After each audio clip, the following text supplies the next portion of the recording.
Welcome back. You guys might remember Dr. David Spiegel from the Depp Heard trial. He was a psychiatrist. Let me introduce to you, what is her name? She is a forensic psychologist, Dr. Diane Lighton. She thinks Taylor Schabusiness is insane. The court did not agree today. They found her absolutely sane and gave her regular prison and found her guilty on all 3 charges yesterday. So we will see September 26th is when Taylor Schabusiness gets sentenced. In the meantime, here's Dr. Spiegel's female counterpart. Enjoy. Other times looking, real. I mean, I can mimic it. Very scowly. A lot of people interpret it superficially to be grinning. Grinning it all, but getting a kick out of everything. Not me. Based on my experience and training, that's a psychotic person right there. That's what's causing this really weird, bizarre. And I'm telling you, to me, it's off the scale. 32 years, I've seen a lot of psychotic people, bipolar, psychotic, manic, and I just haven't seen very many like this. That is very exceptional, very exceptional. And in fact, in your field, there are tools that can be used to help determine if somebody is accurately providing you information, right? Yes. One of those is the MMPI. Yes. And those, have you used those before? Oh, yeah. And they're helpful for you to know if the patient is providing you accurate information.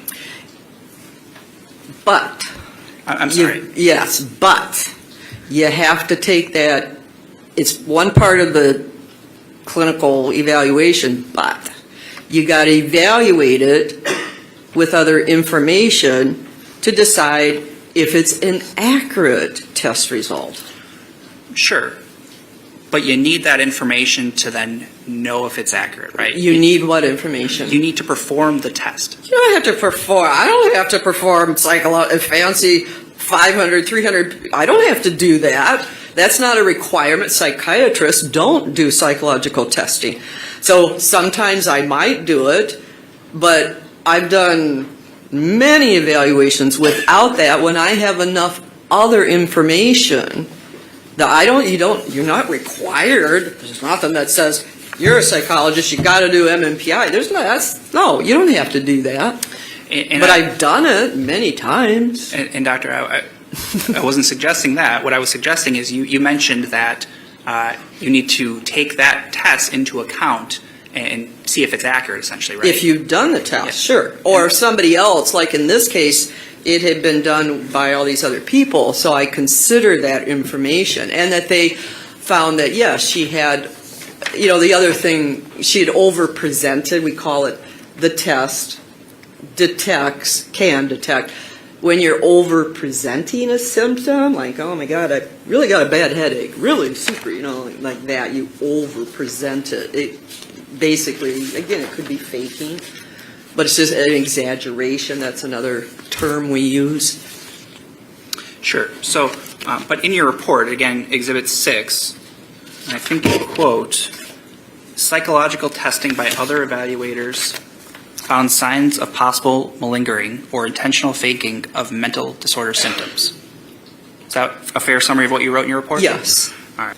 With regards to your report and evaluation of my client, did you get a sense that she was feigning or faking? At times with me, or not with me during our interview, I didn't think that was, or my interview, I didn't think that was faking at all. Okay. No. But with other evaluators, and again, the test results, it's my based on my education, my training in this field, my impression was that if there was I don't think there was intentional faking, period. I think we're dealing with my opinion is we're dealing with a genuine mentally ill person. When, in your experience, in your training, do people sometimes who are going through a psychological evaluation or some kind of an assessment tend to over-present? They want to put themselves in a good light? Sometimes I've done those tests, yeah, and every forensic evaluation, I assess a person for malingering. Everyone, I do. I don't necessarily give all the tests. Occasionally I do, but we have even other tests for just faking, and I sometimes use that. But yeah, sometimes people do that for various reasons.